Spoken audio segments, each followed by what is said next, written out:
UP के चुनाव में बीजेपी दोबारा प्रचंड जीत का दावा तो कर रही है, लेकिन अंदर ही अंदर बीजेपी को हार का डर भी सता रहा है, क्योंकि पहले और दूसरे चरण में बीजेपी को जनता के कड़े विरोध का सामना करना पड़ा था। इसलिए जनता को एक बार फिर चुनावी लॉलीपॉप देकर बीजेपी अपने पाले में करना चाहती है और इसके लिए बीजेपी ने एक अलग ही रणनीति बनाई है। क्या है बीजेपी की रणनीति और क्या जनता को मना पाएगी बीजेपी? देखते हैं ये रिपोर्ट। यूपी में सभी 403 विधानसभा सीटों पर 7 चरणों में चुनाव चल रहा है। पहले चरण का मतदान समाप्त हो गया है। दूसरे चरण का मतदान कल यानी 14 फरवरी को होने वाला है। दूसरे चरण का चुनाव प्रचार कल ही समाप्त हो गया।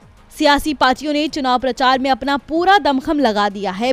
बीजेपी भी दोबारा सत्ता का स्वाद चखने के लिए जनता को लुभाने में लगी हुई है, लेकिन अंदर ही अंदर बीजेपी को हार का डर सताने लगा है, क्योंकि पहले और दूसरे चरण के चुनाव प्रचार के दौरान बीजेपी को जनता के विरोध का सामना करना पड़ा था।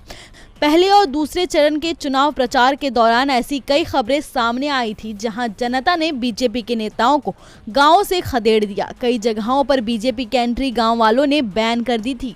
यहां तक कि यूपी के डिप्टी सीएम केशव प्रसाद मौर्य को भी जनता के कड़े विरोध का सामना करना पड़ा था। बीजेपी को इससे अंदाजा हो गया है कि इस बार का चुनावी रण जीतना पिछले बार के मुकाबले काफी मुश्किल होने वाला है। इसलिए बीजेपी अब बाकी बचे चरणों के प्रचार अभियान में प्रधानमंत्री नरेंद्र मोदी समेत बीजेपी के प्रमुख नेता यूपी में 200 से ज्यादा सभाएं करेंगे। आने वाले चरणों के चुनाव अभियान के लिए पार्टी ने प्रधानमंत्री नरेंद्र मोदी, गृह मंत्री अमित शाह, रक्षा मंत्री राजनाथ सिंह और पार्टी अध्यक्ष जेपी नड्डा समेत प्रमुख केंद्रीय नेताओं की जमीनी रैलियों को अंतिम रूप देना शुरू कर दिया है।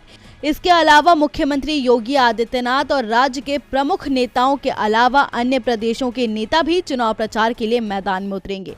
बीजेपी के सभी नेता जनता से संवाद करेंगे और जनता को मनाने की कोशिश भी करेंगे, क्योंकि जनता का आरोप है कि बीजेपी ने जो सत्ता में आने से पहले वादा और दावा किया था, इसमें से एक भी पूरा नहीं किया गया। इसलिए एक बार फिर अपने वादों का पिटारा लिए बीजेपी जनता को झांसा देने की कोशिश कर रही है, लेकिन जनता क्या चाहती है और किसको जिताना चाहती है, ये तो 10 मार्च को ही पता चलेगा।